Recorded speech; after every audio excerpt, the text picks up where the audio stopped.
taste is still good and down to bust a cap. Man, so who I'm here with today?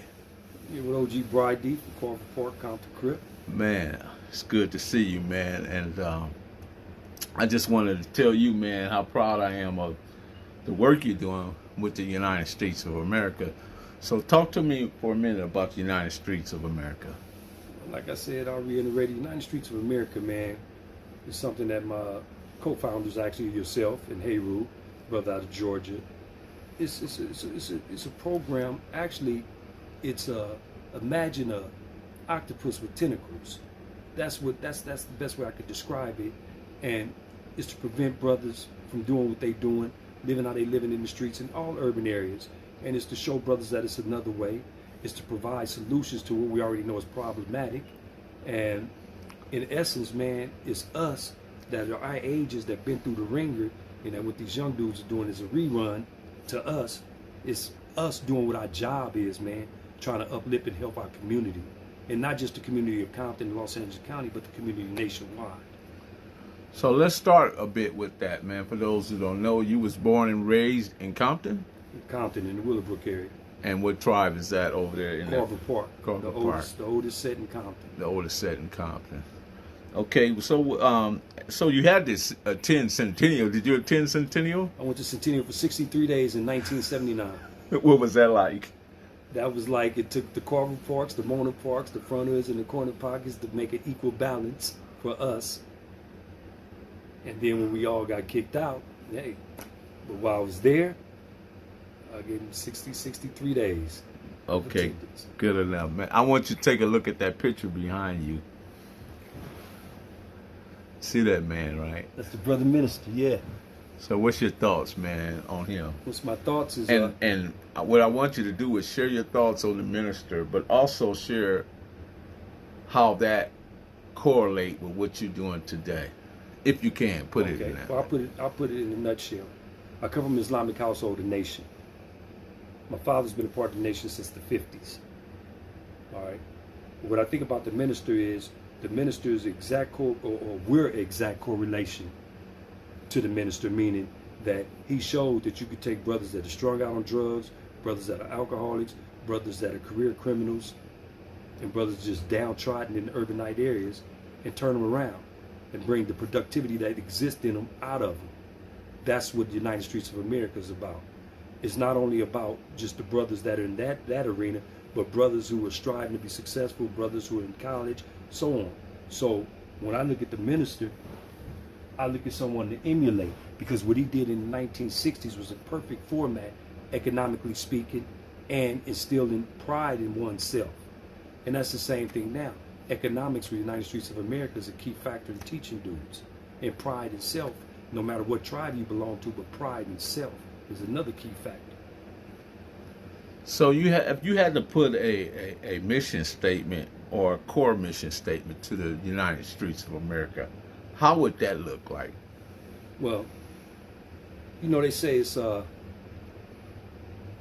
five pillars of business, which is vision, action, strategy, objective, and your last one would be planning. So if I was to apply those to the United States of America, it would be seeking brothers who want to get a change, seeking sisters who want to get a change, providing opportunities, providing academic resources, and providing, if possible, housing to supplement your income while you're going to school.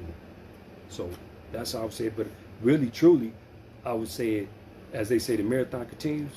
Take a playbook from the architectural design at NIP, man. Make something for generation now, while looking out for all generations, as far as employment. Because there's enough black people that own their own business that can hire black people. And brown people, too. You're talking about building a legacy that's withstanding. Yeah, but what I was always told, it's not who you were when you were alive, it's how you affect people when you're not alive. And so, if I could leave something that would affect people when I'm not alive, then that's cool, man. So why do you think that the Damu or the Kiwi gets such a bad reputation? I know that they've been involved in the aspects of violence, but that does not that's maybe a tenth of what that is. You know what I'm saying? That don't really tally up or describe what that mentality is fully in its essence, because there's some people that have done some great things that came out of the very same community you just mentioned and went on to be very productive and just outstanding people in this society. What's your thoughts on that? My thoughts are, you know, to be brutally honest, initially, both were constructed for protection of the community. In my generation, parents weren't afraid of us. Everyone knew our names. We respected elders. We even gave each other passes. If you caught a guy with his girlfriend or with his mother, you say, I'll give you a pass. But once the criminal element came into play, which was not on a violent nature, but on economics, then violence encompassed the economic pursuits, because you have to be violent in order to hold on to your territory. So to deter me from the initial, this is for our community and to protect us from guys over here and guys in our community we grew up with, it manifested into something totally different. So in manifesting into violence, what's ratings on ABC, NBC, and CBS at that time, the three major news stations? Inner city violence. And that thus gave a bad rap to the rest of the world. So that was feeding the propaganda machine. Feeding the propaganda machine to the fullest. So more so like YouTube is doing today, because if you think about YouTube, do we really know who's behind the commentary? Because a lot of the people that's leaving commentary, leaving comments, don't even have a picture by their name, and you don't know who really is pressing thumbs up or thumbs down. You don't know none of that, but somehow we seem to be in a frenzy. And the reason why I said frenzy, you just made a pilgrimage down to Texas, right? True. What was the essence of that pilgrimage? What outcome was you looking? Because we're looking for great outcomes, right? Whether it's here in California, Texas, New York, Chicago, Detroit, we're looking for the best possible outcome for our people. Talk to me about that. Well, I'm going to say his name one time only. A dude that, you know, I call some people skin folk and other people kinfolk. You and I are kinfolk. Well, skin folk, a guy that looks like us by the name of Charleston White, is such a divisive dude that he started alluding to California dudes can't come to Texas. And he started disrespecting certain tribes. He started disrespecting Nipsey Hussle. He started disrespecting the tribe that he's from. And he started saying all these outlandish things while he was simulating that he was loading a firearm. Was that on purpose, you think? I think it was a puppeteer was winding him up. Mm-hmm. Because I consider him like Ward Conley, like Clarence Thomas, like J.C. Watts, Larry Elder, like a Julio Butler, all rolled in one with Candace Owen on top of it. So my initial with a ghetto twist. With a ghetto twist, because he knows nothing but 4-letter words and that filthy N-word.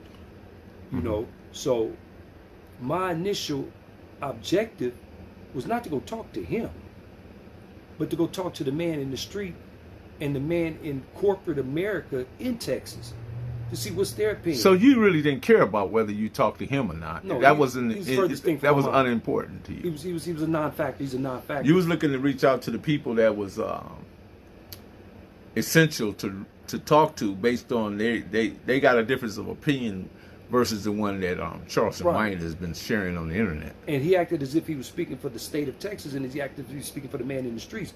But the key factor, well, my whole purpose was, I'm gonna show you a hypothetical. You have a 14-year-old honors student from Texas, doesn't gangbang, never gangbanged there in his life, goes to middle school and he's cool. He goes out to California to see his auntie Faye. And he wants to go to world-renowned Crenshaw and see the lowriders on a Sunday night. Now you have a 14 or 15-year-old rolling 60 Crip who Charleston White disrespected thoroughly and disrespected Nipsey and told him they can't come to California nor can any other, to Texas, and nor can any other California dude. So now this little 14, 15-year-old rolling 60s on Crenshaw, and he sees this guy in the Texas Longhorn jersey, and he says to him, "Where you from, cuz?" And the youngster says, "I don't bang, man, I'm from Texas." So now the little 15-year-old, he said, "Ooh, I got one." And he kills the man. And he goes back and he tells his homeboy, I got one because Charleston White said we can't come to Texas and F the 60s and F Nipsey, so I got one of them Texas dudes. That's what's called a ripple effect of what comes out of that man's mouth. Because words aren't value neutral. So I went down there to stop some 14-year-old guy who may be coming to see his auntie or a female, as well as the 14-year-old California guy that's going down there who may think that he has to pick up his auntie's firearm in the closet to go outside because the Texas guys are going to kill him. So the misconception that was put out there was a key factor in me going down to Texas. So the onus is definitely on Charleston White. Definitely. Because he don't understand the weight of the words of which, because words are powerful and they do often manifest in the physical. And that's just been known to carry out throughout eons. That's just, part of how we made up. Yeah, because shock TV or shock internet, it has repercussions, man. And so what I did is I talked to a brother named Dewberry from West Dallas, doing wonderful things. What kind of brother was Dewberry? He's rolling 60 Crip. But he's a community But I'm activist. talking about personality-wise. Personality, I've been in situations in my life where you have 2 men assess a man's character. I didn't even need 2 minutes. The energy in his aura, I assessed it in 1 minute and 18 seconds. Like, this is a solid man right here. And then when he started telling me he's coaching the youth football team, he doesn't get any funding from the community. He's doing it on himself. He's making sure the kids are Is that straight. something that United Streets of America can get behind? Definitely. Okay. I just want to know what the core is of. Then I spoke to another brother named K-Dub. He's a Damu out of Meadowbrook in Fort Worth. And I just asked, what's your opinion of Charleston White? And he got explicit and said certain things. Y'all can check out the video, And he said he doesn't represent Texas. He doesn't speak for Texas, man. This is a buffoon. And then I spoke to a brother named Abdul, who's United Hoods of America, and they have 21 chapters throughout the United States. And he elaborated on how the man stole all of his format for his gang prevention programs in the great state of Texas. So I spoke to brothers from the streets. And then I went to Fatherhood Over Every Hood and saw the children, saw what they were doing, spoke to a brother named Uncle Jojo, who I applaud, who raised $30,000 literally single-handedly. I spoke to a brother named Mike, who volunteers his time. And I was like, man, this is You also got a chance to speak with Unc as well, right? Yes, I spoke with Unc, and I'm like, man, you dudes are really doing it, man. You dudes are somebody that every community... Would it be fair to say you was impressed with what you were seeing and hearing? I was far more than impressed, man. I was astounded, man. Like, wow, these brothers out in Texas doing it. And prior to traveling there, you had no idea that James was going there, Ray was going there, which is Raymond Washington. You had no knowledge of that. That was just coincident. It was coincident, and I think that sometimes they say great minds think alike. James was en route to confront him and to stop the ignorance of him, but not to confront him in a violent way, but just let him know, like, man, do you realize what's coming out of your mouth? But James also, his real objective was going there for the father and sons, right? Right. He went to Fatherhood Over Every Hood. Okay. That was his objective. I've come to find out in the latter part of my trip out there, and I was going out there to circumvent the death of a young boy, because see, I look at things. I put myself in a 16-year-old mind frame when certain things are said on the web, and how would I react as a 16-year-old, right, especially as a former gang member. Right. So if I had to ask you this question, what's the toughest hood in the world? Toughest hood in the world, if you ask me. Toughest hood in the world. That's a strong one right there. I'm not going to say my neighborhood. I'm going to say the lack of opportunities, man. Parenthood. Parenthood. I would agree with that too. 100%. 100%. Parenthood. Yeah, Parenthood is a beast because, today is July 27th. I lost so, a daughter. Man, speak to me about your daughter. Well, my daughter Brianna, man, she was unfortunately killed October 25th in the year 2000 at the age of 12. And so Parenthood, yeah, I'm like an amputee. When you lose that limb, you'll always know the feeling of it, but it'll never be there.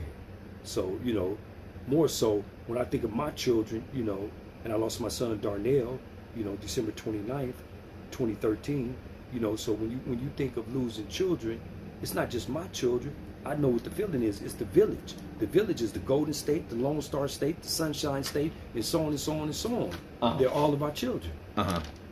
So, that's my objective. That's the objective of United Streets of America. Generation now. So. Just give me a time to and I spoke about this earlier, the psychosis of the PTSD, man, the post-traumatic stress disorder, man, and I think a lot of that is in our communities, and it touches home so much, man, that we really just, the normal thinking, or abnormal thinking, some of us have became the normal thinking, and we seem to think it's normal, for individuals to be saying some of the things, you know what I mean? Because they trying to normalize this guy, and I don't want to talk too much about him anymore, but I just want to say that we can't make this stuff normal, man. We can't make it normal. It's not normal, man. It's not. It's just, what I mean. See, but some people probably won't even understand this, man. And I have to say his full name once again. I wish it was 100 more Charleston Whites, because if it was 100 more Charleston Whites, it would initiate this type of conversation, and then we could start eliminating the Charleston Whites because we see they're not productive to us as black men. See, sisters are incorporated, but really this affects black men, because it's not only black and brown men looking at the internet. So when you have other people looking at the internet, they're saying, like, look at them buffoons. There's nothing new under the sun, because Nat Turner had this problem, Gabriel Processor had this problem, Harriet Tubman had this problem, Malcolm X had this problem, Martin Luther King had this problem, Huey Newton had this problem. So here we are, 2021, and we still having this problem. Fred Hampton, I can't leave out Fred Hampton. We just saw the Black Messiah. Yeah. We saw what happened in that scenario. But see, the thing is, the beauty of this now is we have a corrective format to counteract the stupidity of an ignoramus. We have a united front where we get like-minded men who will denounce this kind of buffoonery.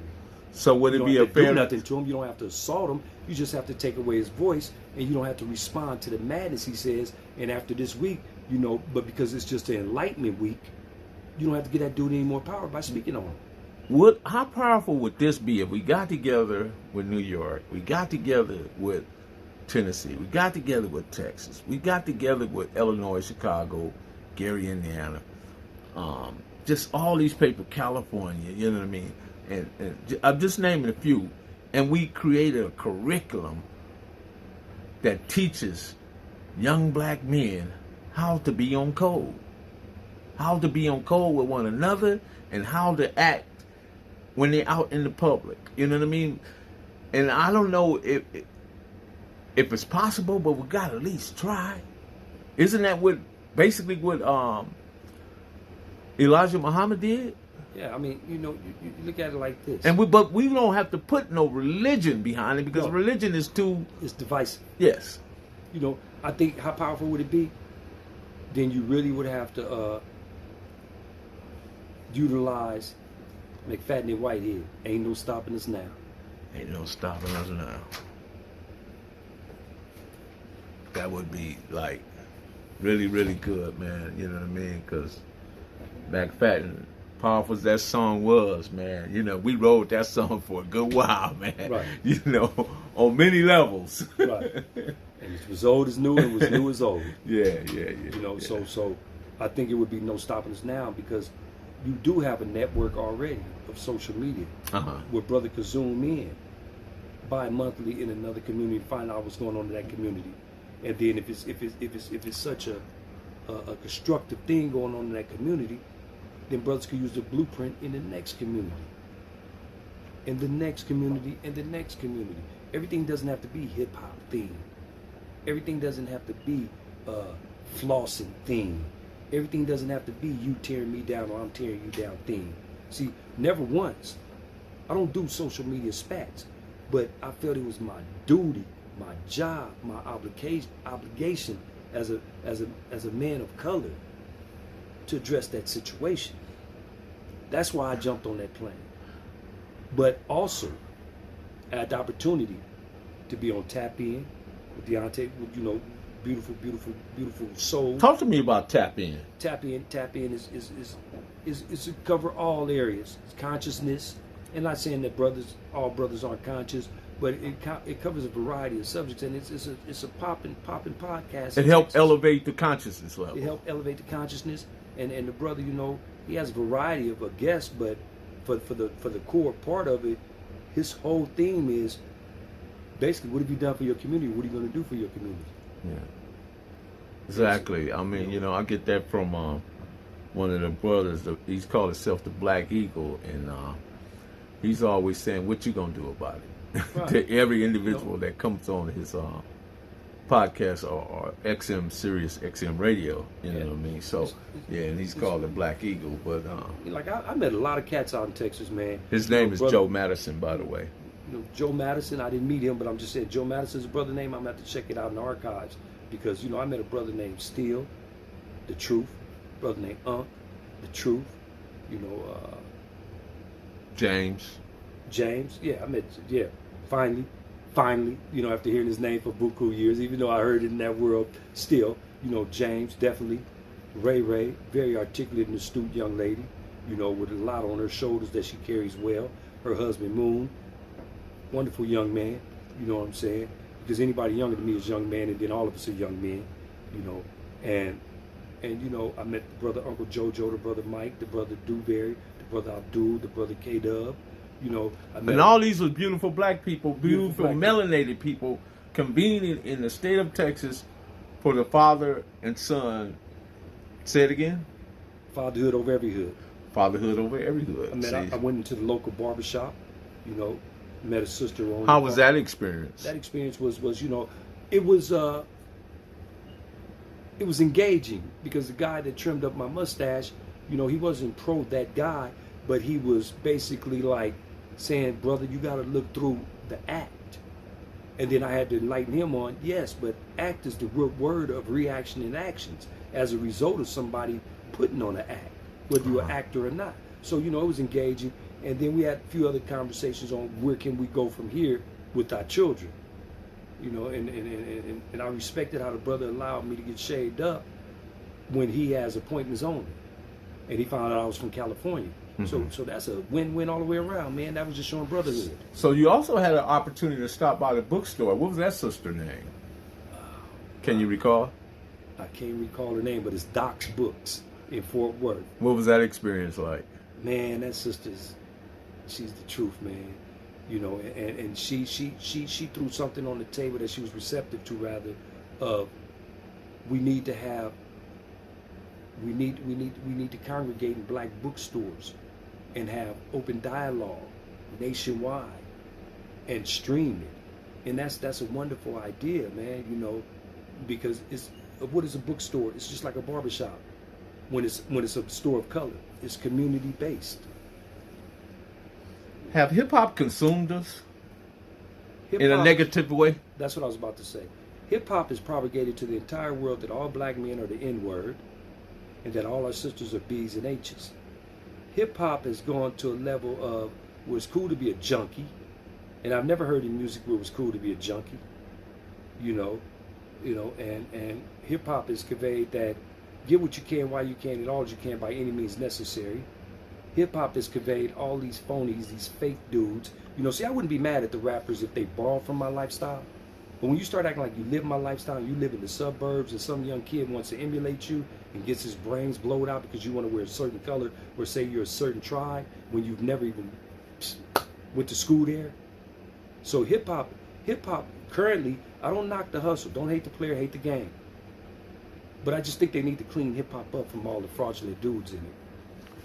Based on the hip hop and based on Donald Trump writing the playbook, because the hip hop has been gradually but surely going in a direction that's not very comfortable to black people. You know what I mean? It doesn't compromise us in the way that it used to. You know what I mean? Like when we had X-Clan, Chuck D, Public Enemy, and so on and so forth. But we still have lyricists. We still have J. Cole. We have K-Dot. We also have even MC8. He's a lyricist. You know what I mean? So I like people that tell stories and tell them in a way that is not really bashing people over the head or talking about all this killing and corruption and all the things that, you know, that these people, some of these people that's propagating this hip hop, you know, they want to put that style of hip hop out, You know, they loving it because the dollars are rolling in. The dollars, Right. the dollars are rolling in. You know what I mean? And, See, go ahead.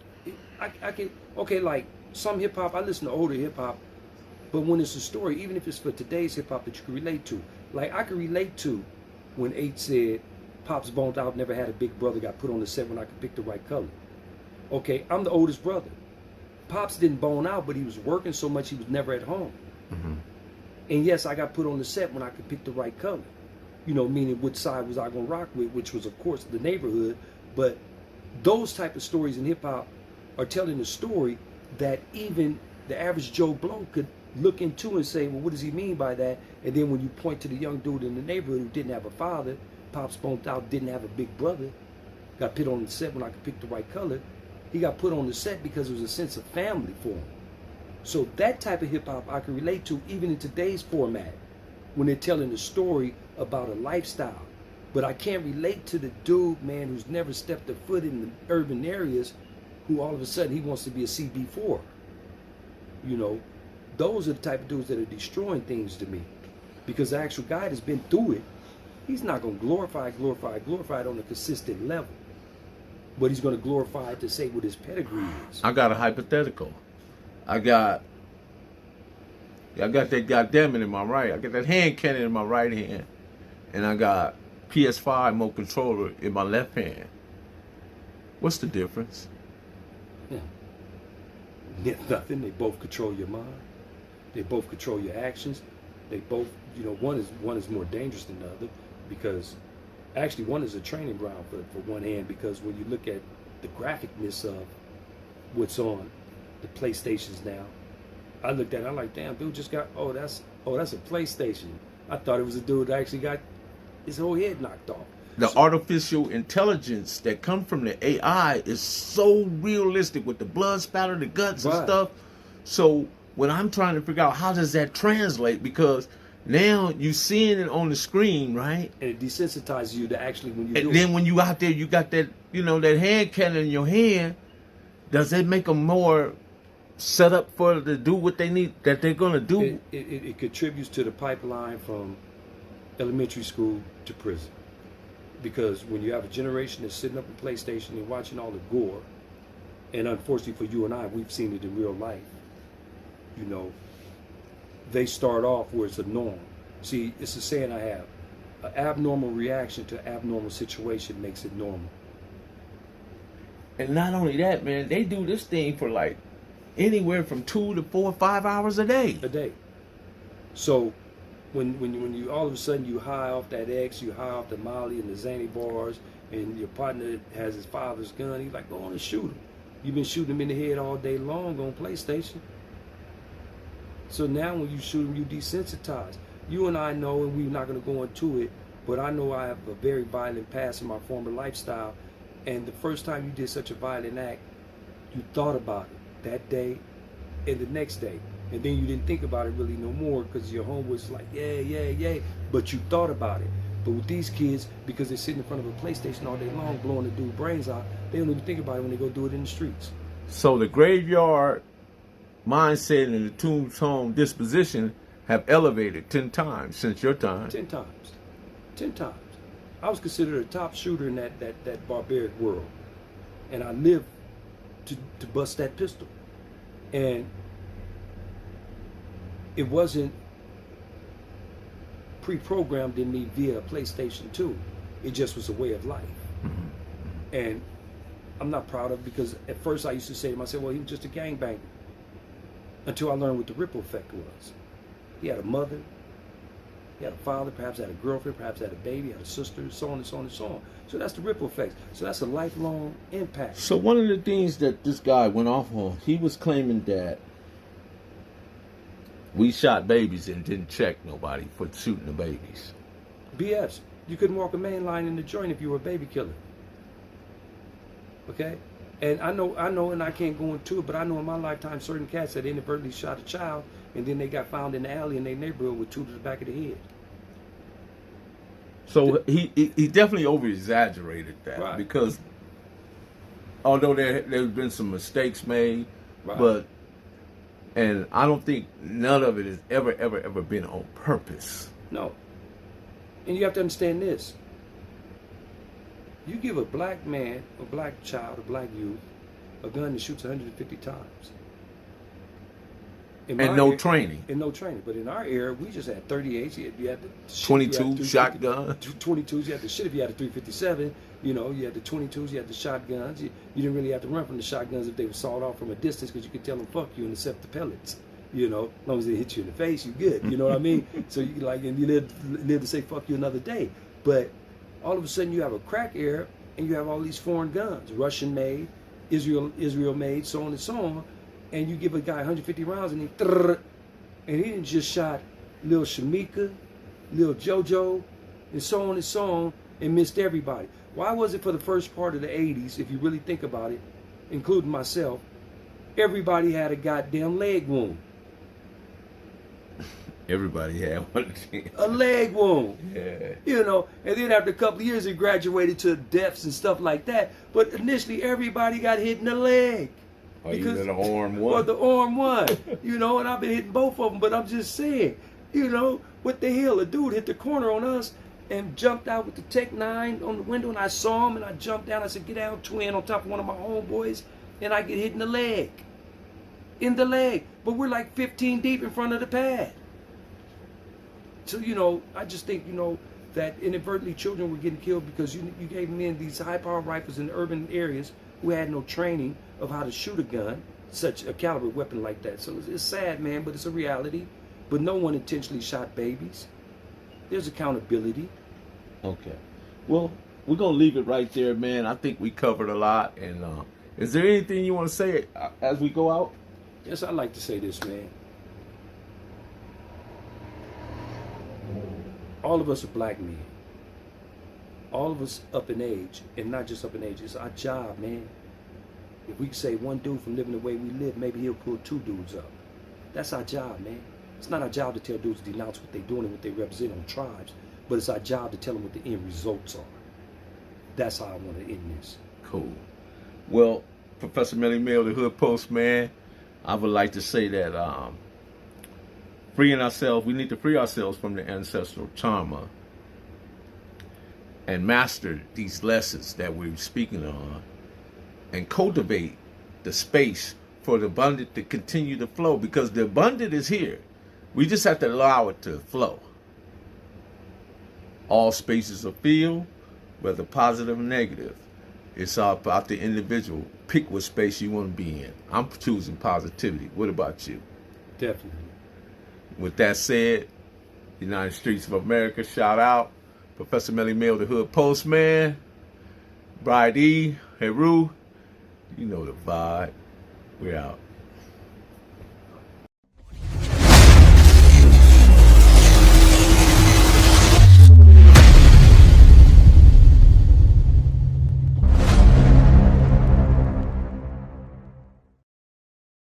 Professor Melly Mail, the Hood Postman. You know that vibe. Be sure to like, subscribe, and share. Click the notification bell. Leave a comment.